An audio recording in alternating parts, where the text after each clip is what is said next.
Hi, Ben here from Supercoach Insider, and today I want to give you the Ultimate Amy Series guideline. So it's your mega preseason download, everything that's happened in this offseason. If you're like me or others, you don't have time to read everything, to find everything, literally everything you need to know in 30 minutes on things to watch coming into this preseason to Amy Series and to help you out. So check it out. Let me know if you do like this content, like, subscribe, and let's get amongst it. We're going to start off with the famous Adelaide Crows. All right, so straight away, we're just focusing on relevant stuff here. Primos, rookies, any kind of major injuries that you need to know. I'm going to try and get rid of all the fluff. And let's go, 30 minutes. So Matt Crouch is one, someone that we're looking to get those CBAs in there. He did average 112 in those last 5 rounds when he had that role. Speaking of roles, Ben Keys is one as well. Averaged 77 over those last 8 rounds, so 77.9. He's someone that I think could get overtaken. And speaking of overtaken, the word is Rochelle is looking at coming into that mix, DPP possible, spending more time with the midfield group over summer, hoping for 50-50, but fluid rotations with Rankin and Pedler. So that means that all 3 of those could see a bit of a spike in their average. However, it's by fluid, it means it depends on matchup and what's happening each week and who's in form. So I don't know if I like them for much of it. Dan Curtin is a popular Supercoach rookie. 175k defender mid. Nichols in the preseason didn't come onto the second half in the trial game. So that means it might be a little bit questionable for job security and body just at this point. So I'd look to maybe avoid that one. Thorthorpe's the other one. As a forward, he's impressed in the intra-club. He's had an increase in ruck time. So here's someone to monitor with possible DPP. And if speaking of monitor, Rory Sloan apparently playing defense as well. Brisbane Lions. So a couple of injuries still out of there. So Will Ashcroft coming back mid-season. Doe D is someone as well, hoping for around 4 or 5. So they're looking to get some strength coming up that. McKenna is as well a hamstring injury in doubt for round 1. So that's seen a huge spike in Kitty Coleman. Breakout watch here, main distributor of halfback. Pretty much has a real impressive boot on him. So impressive in intra-club 1. Did average 90.1 in the last 7 rounds last year. So here's someone that could go to that 95 sort of plus mark. Some are predicting a larger breakout for that one. Speaking of breakout, Lockie Neal, can he get back to it? So he's 617k as a mid, missed the intra-clubs, off-season groin surgery, expected to play in the preseason head-out. So let's see if he plays in this Amy series. So it's going to be interesting to see how he kind of backs it up and supports that one. Speaking of support, Cam Rayner, though, has really relished it. So McCluggage, I think, sat out, and Neal did as well. So he actually had a lot of CBAs in the intra-club and the trial games just gone, and stood out intra-club too, playing primarily mid, which is the other one. Also worth noting as well, Zach Bailey did have a lot of mid-time, so 12 out of 20 CBAs. And we had Jared Lyons as well, played a lot of those games. So he's probably the one that makes way first of all for me, just because Dunkley and Neal are very similar to Jared Lyons. So we do wish him all the best still. And Kyle Lohman did play for the A team, but he's 150k forward. Pressure forward, we'll see how he goes for that one. Alton. Jacob Wiedering injured. They're not even going to reassess him until the bye, which is round 2. So he's at least looking 3 rounds to start this season. Going to be interesting for that one. So he's got a calf injury that they're managing. Zach Williams, there's talk he's going to play before the game this week in the VFL side to get some minutes up. I don't know if that's too little too late to actually play for round 0. He might actually be someone that might play round 1 or so. Keep an eye on that as well, depending on how he plays this week in the VFL in their trial game.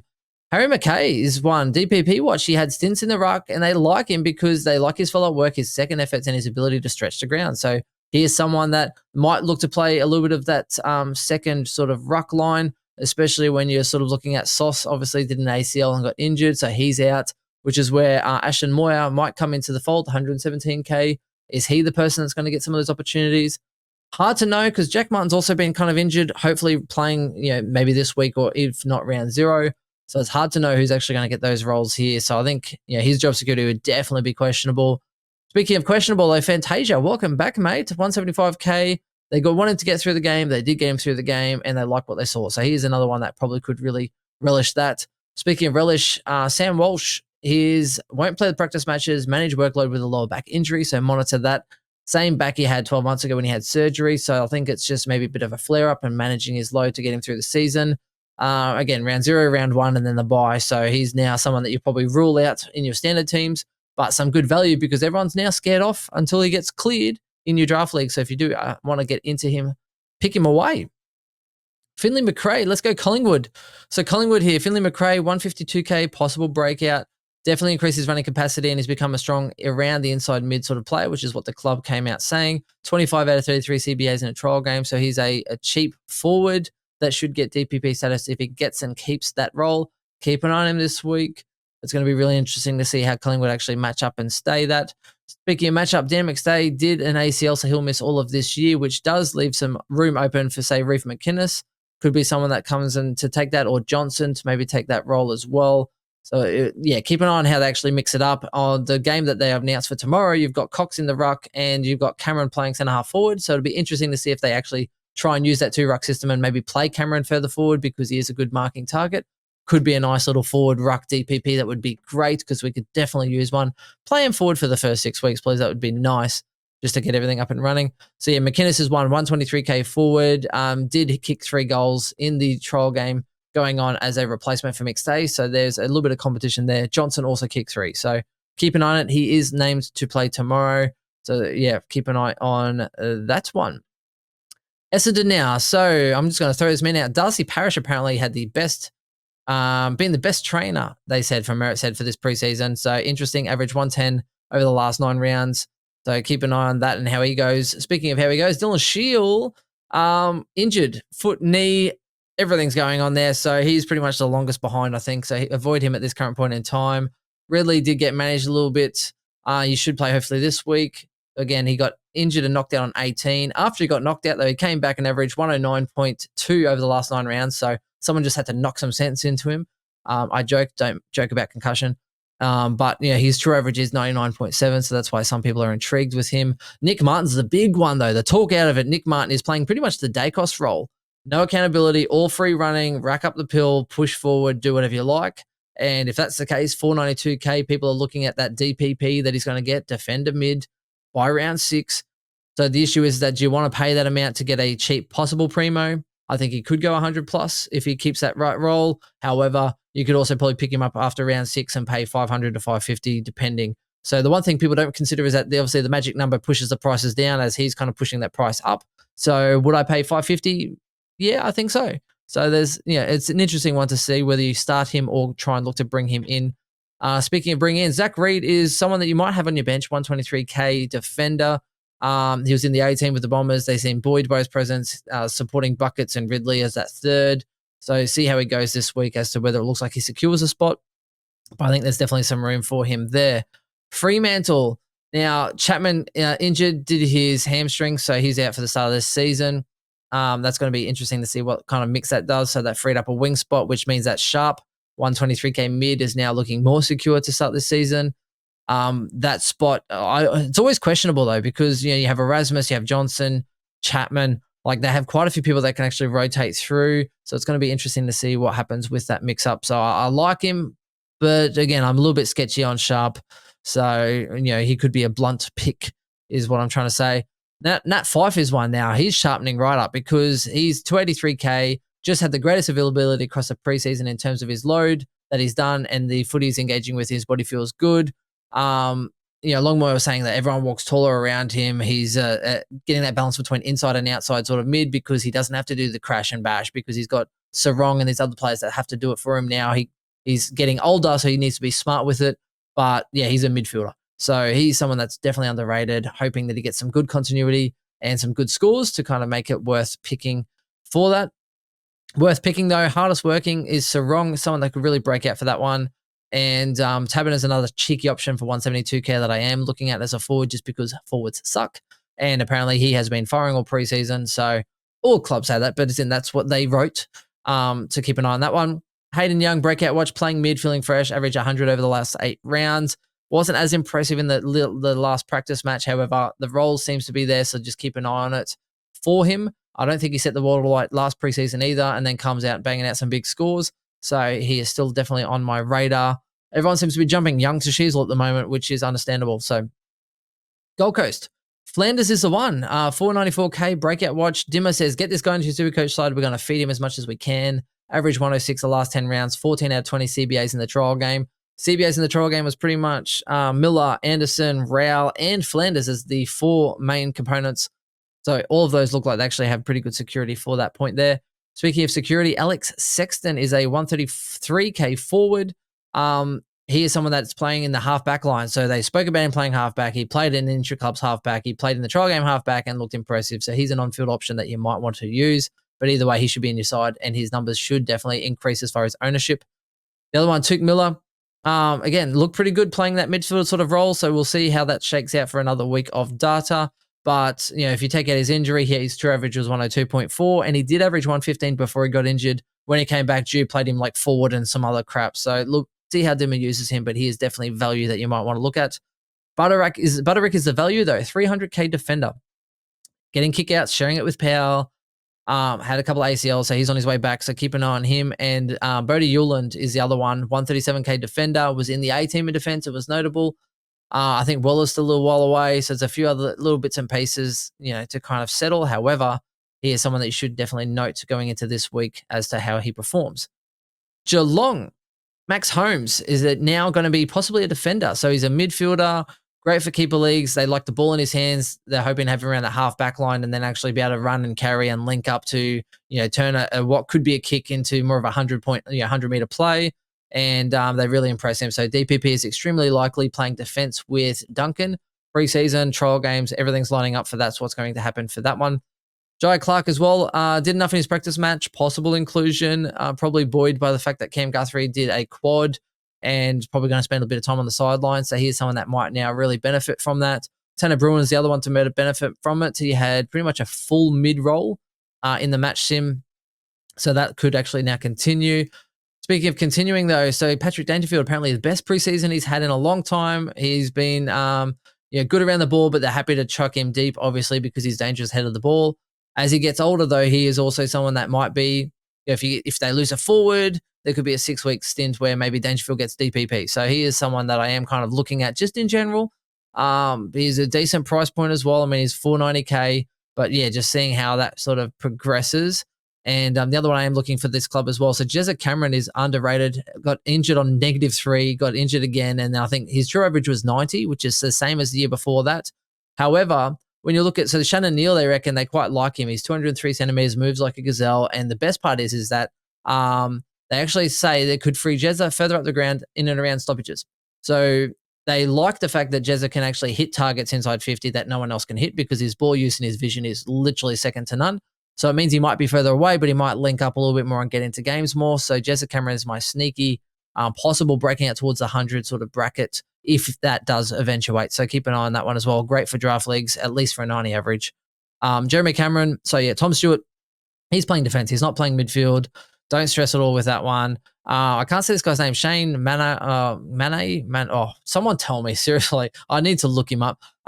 Geelong, mid-forward, came on the second half in the trial game, so he's 117K. Doesn't seem great as far as job security when you're coming on the second half because Geelong really mixed the magnets a lot in the second half. Same as O'Sullivan, they came on the second half, and you had people like, like Holmes playing midfield in the second half, and they mixed a whole bunch of stuff up just to kind of keep things fluid, but it doesn't bode well. And I think that's pretty much it for that one. So yep, happy with that. Okay, so GWS, there's not too many rookies out there except for Jacob Weir. The issue is, so he's a 123K defender, 123K mid, played on the wing in the trial game. They are missing a couple players, though. So Cumming and Perryman look like they're missing. Perryman has played wing before. He is a defender, though, listed. And the other thing to note as well is that, they look like they're ruled out for round 0, but possibly round 1. Which means that Weir could be kind of a trap where you pick him because he's named and then all of a sudden you have 2 quality players that are best 22 in the side, and where do you put him? So I think be cautious of that one. It screams a little bit like he's there, but then all of a sudden, where did he go? There's a pun for you. Speaking of those that are actually performing, though, so Green's killing it. Stand out in the sim, same as he did last year, though. He had like 50 touches against someone 12 months ago. Did average 129 the last 4, though, so there's some huge upside to him. Lockie Whitford as well, averaged 109 the last 10 rounds, so he's now getting continuity in his body. He's at that age where defenders rack it up with good ball use and link up, so he is someone I think could average over 100. Again, the early buy just sucks for these people, though. Callahan did get a bit of a stinger on his shoulder, so hopefully he's for round 1. And yeah, that's pretty much all that's coming out of GWS at this point. Again, let me know if I've forgotten anyone. A lot happening out of Hawthorn at the moment and a lot of things there. So Blank did in defense, he did an ACL, so he's out. Everyone was talking about impacting Sicily. You had Hardwick, who's playing forward now, not defense. You would think, all these things are going on. Granger Brass did toe, was it turf toe? So he had surgery. He's only just had surgery. He'll miss. You've got Giath as well, apparently missing for 6 to 8 weeks from like the middle of Feb. So he's still a little while off. All these things are going on where the point you think, oh, maybe they'll put Hardwick back in defense. No, they're keeping him forward. So that's continuing. I don't expect anything to change. It looks like they spoke about Sarong and maybe Weddle or someone playing tall. And then what actually happened in the trial game is they had Scrimshaw playing tall on Darcy from Western Bulldogs. So it's going to be really interesting to see how they make that. But it looks like they're trying to do everything they can to keep the captain free and to be able to navigate the troops and do all the rest of it. Because if you're locking down, you're kind of not really maybe communicating with the team as much or trying to launch attacks because you're too busy trying to just isolate someone. Sicily seems like he's okay. Amon as well, DPP watch, been training off halfback, taking some kickouts, average 108.8 the last 5 rounds. So there is some real value there. Has averaged 95 plus before, but now, again, friendly role as someone who could get DPP, similar price to Nick Martin. So again, keep an eye on him as well. Dylan Moore was a possible option that I was looking at. However, diagnosed with glandular fever, roughly a month, they said. So he should be back hopefully around the start of the season, depending on how glandular fever kind of goes. Will Day's now out of a moon boot after 6 weeks, so he can now walk. Still reasonable time on the sidelines. However, now actually getting back into, looks like start of the season, so back into some running and some weight bearing through the foot. And I think that's pretty much it for it. It does look like Hustwaite could be the one to really take advantage. So Hustwaite and McKenzie, Cam McKenzie were both sort of fighting for it. According to close friends at Hawthorn of mine, that they think Hustwaite could be the main one there. Notable intra-club too, played mid and has been quite impressive. So keep an eye on who actually does win the midfield time out of that mix. And I'm also waiting for Josh Wood to kind of step up as well, to be honest. So don't know about his job security, but Hustwaite is someone at 184K people are interested in. Melbourne. So Clayton Oliver missed a bit of training. They want him to get up to speed as soon as possible. Want him to tick off a few things. He did have knee surgery in the preseason. Just looked a little bit heavier and a little bit underdone, I think, on the game I saw. However, he's an absolute gun. He's a freak. So I'm hoping he does play the season opener next week. Just keep an eye on the space. Happy Larry's had some time off. Hopefully his mental health is great and he's just enjoying playing footy. So that's the important part. So keep an eye on that space there. Marty Hall, though, 123K defender, people did like. He came on for the B-side. Not a good sign for his job security, so maybe just rule him out. Tom Fullerton as well had hamstring. Looks about 6 weeks or so February, March, halfway through March. So maybe someone that could look at. They're using Shaki at the moment in that space. I think they do want Fullerton as that possible backup ruck, and he's 123K forward. So here's someone that I might look as a downgrade option for that point. Caleb Windsor is a 180K mid forward. Played on the wing in intra-clubs, huge drops from Petrarca.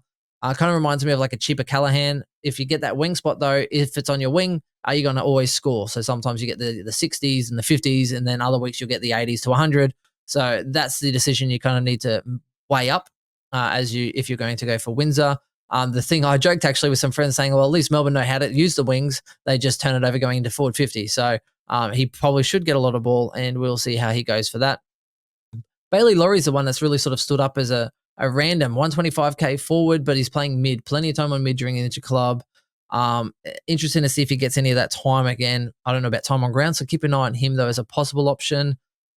Billings as well had, I think, a minor setback with a hamstring or something or other, but he's back playing, training in some centre bounce drills as well and playing forward. So that forward wing, maybe some CBAs will be interesting to see for Billings. So I do want to see how he travels for that.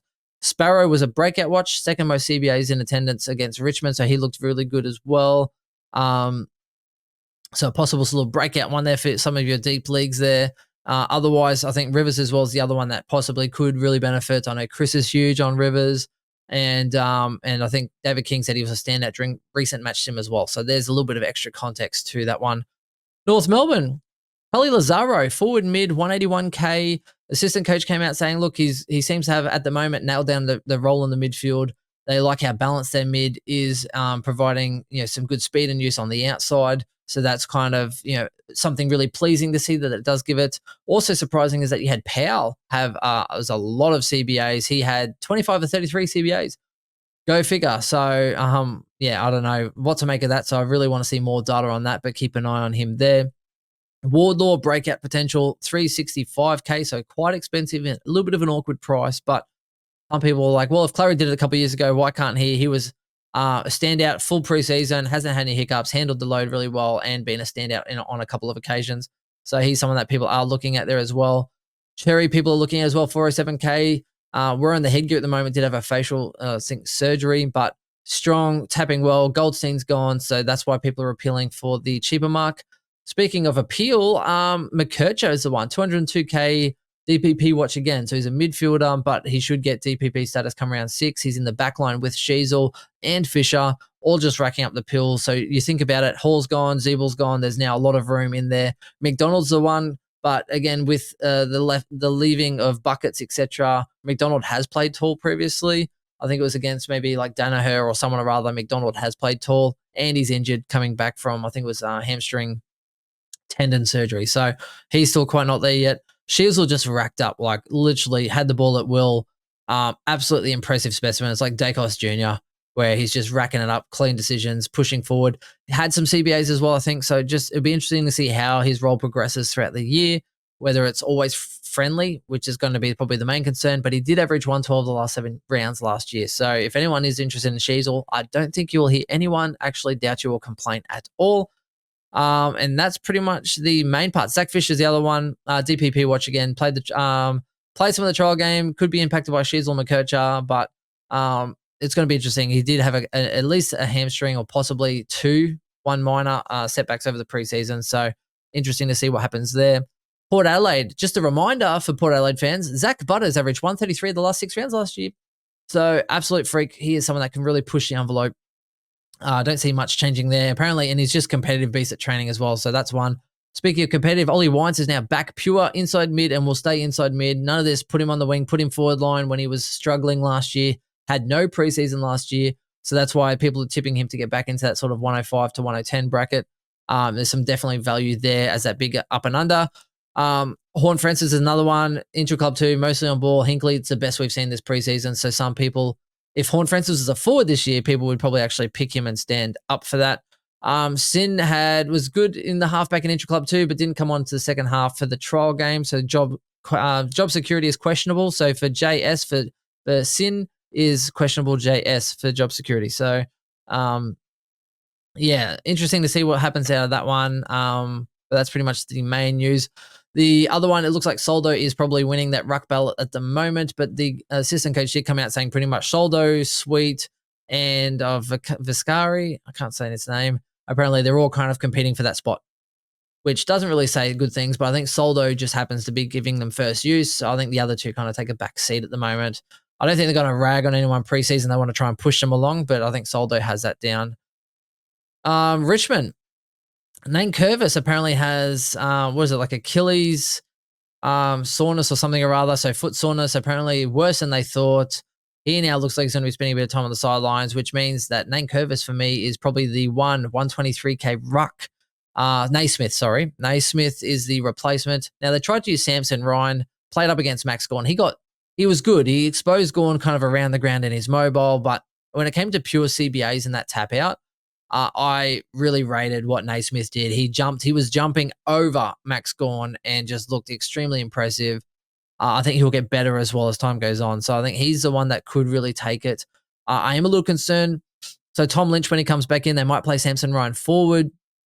When Tom Lynch is gone, and then all of a sudden, what will happen is that if Naismith doesn't secure that role, then they might play Samson Ryan in that ruck. So we'll see how it goes. But I think it is Naismith, and he's cheap enough to have him on your bench.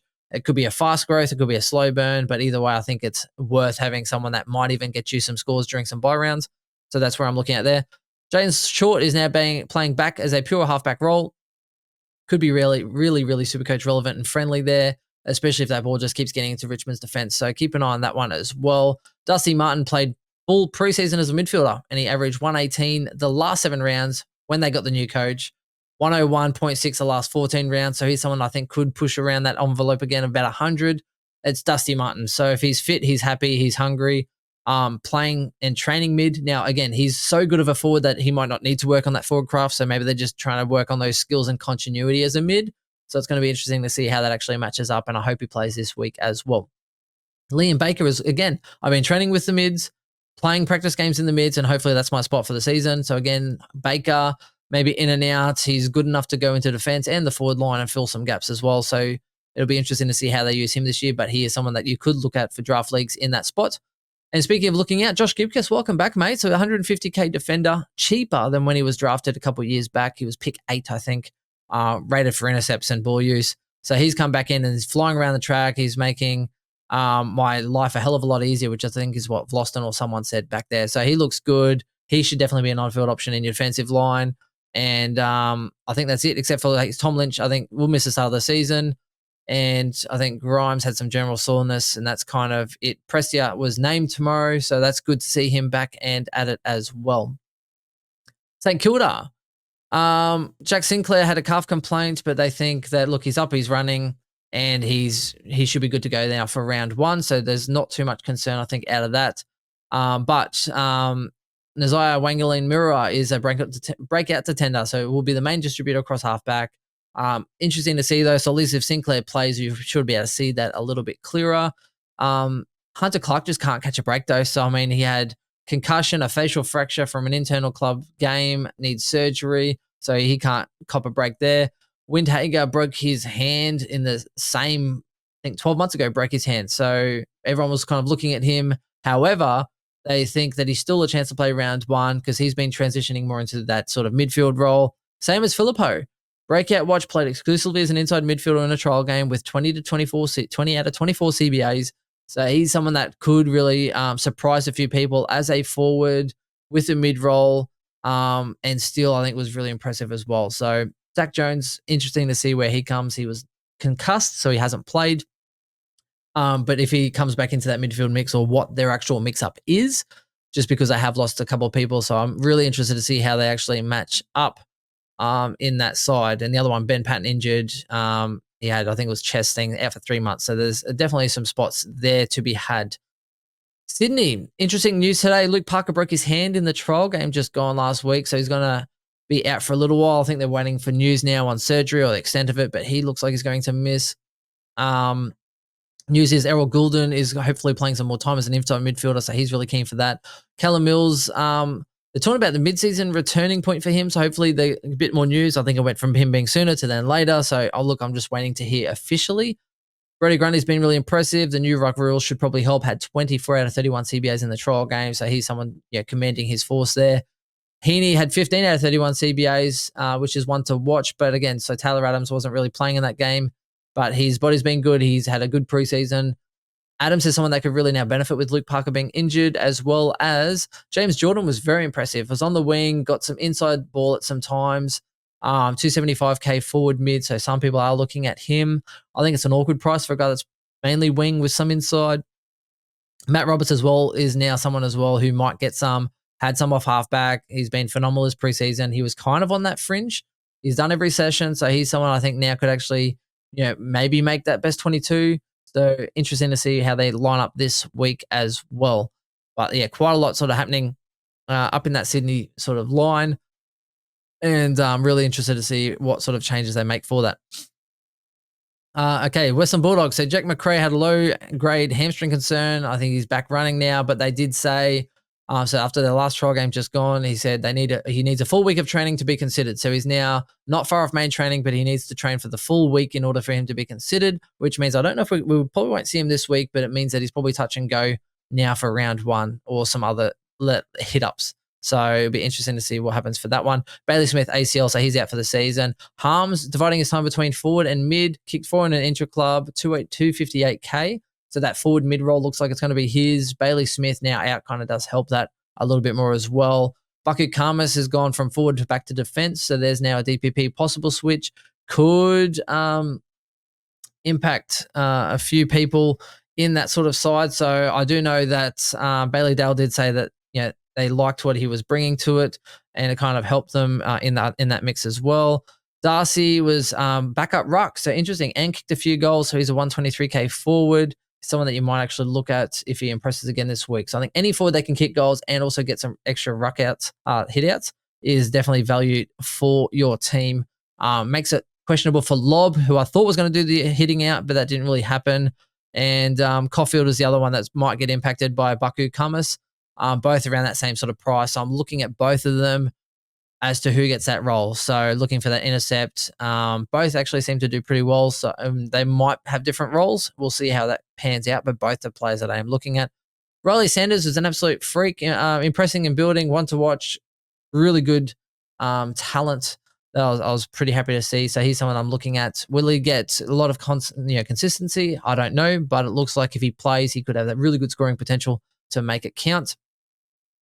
Speaking of making it count, Matt Flynn, West Coast Eagles now, did a hamstring tendon in the captain's run. So just gone before the nice light run, got injured, and looks like he's going to miss a little bit of footy for that one. Elliot Yeo now is putting in a good 3 to 4 months, hasn't missed a beat, and everything just keeps stacking up. Now, it's hard because he's now 447K, and he was probably like 300 last year.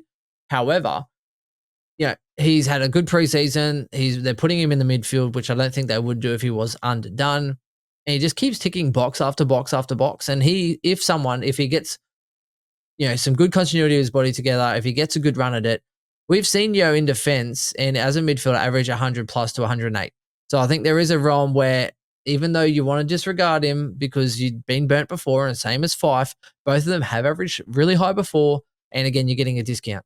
So if he was three something, I'd probably go Elliot Yo. 447 is kind of a bit much. You could just pay 60K more and probably go someone else, or even go 50K more and get a Martin, like Nick Martin.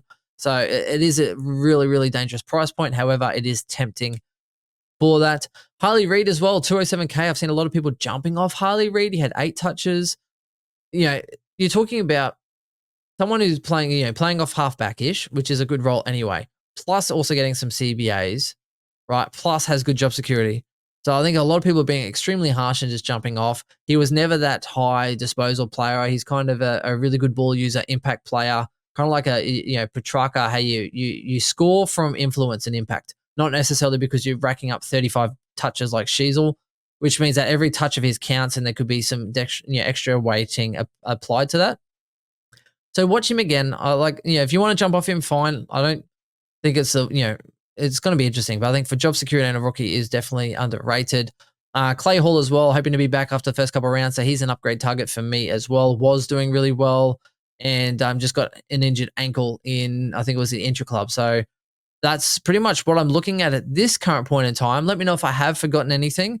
And the last thing I do want to say is, apart from me doing this in 32 minutes, yes, 30 minutes, I've done it under 2 minutes per team.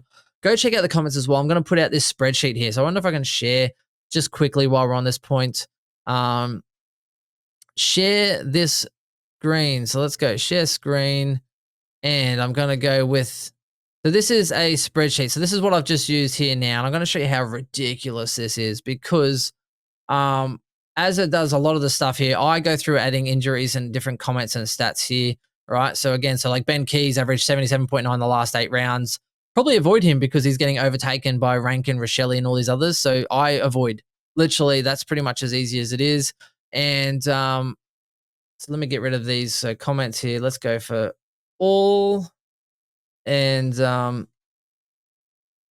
then let's go and actually open this up. So pretty much at the moment, to make it easier, I kind of hid everything. But let me show you how good this is. You can have this. The link's in the comments. It'll be on Facebook, Twitter as well. We're going to get this out there. We're going to add more stuff as well. Unhide columns. Here we go. Look at this. And let's go into average, high to low.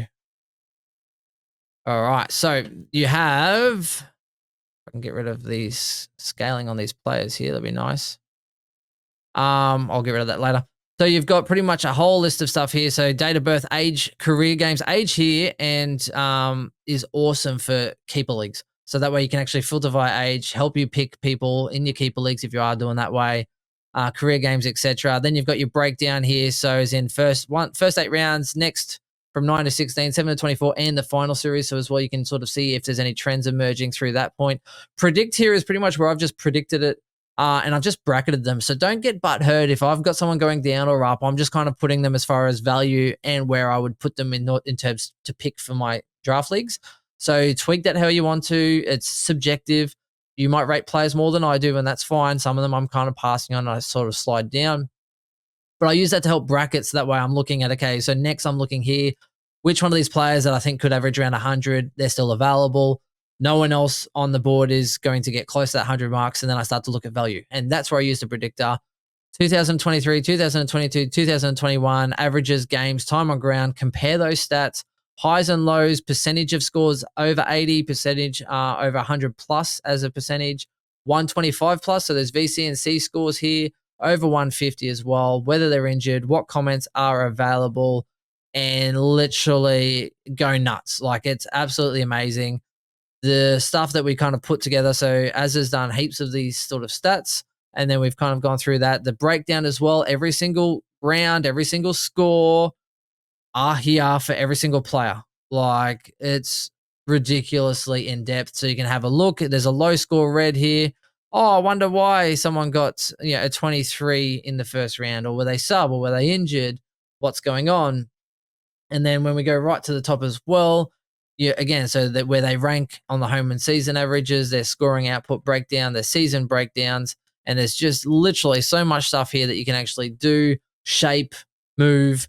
And this is mainly for help you for standard, but also for draft leagues. And that's why people ask why we do well in draft leagues. Well, because we bring stats to it. We change our predictor. We don't just pick off last year's averages. We use a whole bunch of things to find who do we want to pay up for, who do we want to look value for, where can we go that others are sleeping, and then where who's done well in previous years that might sort of return to relevancy, and then that's how you find your value. And then we use this for standard because we go, okay, now let's go and compare. Let's go and compare premiums and have a look at how they've been traveling. So Bontempelli consistent throughout the year. Obviously Oliver dipped there. So Merritt started off slow, like he's done for like the last 3 to 4 years.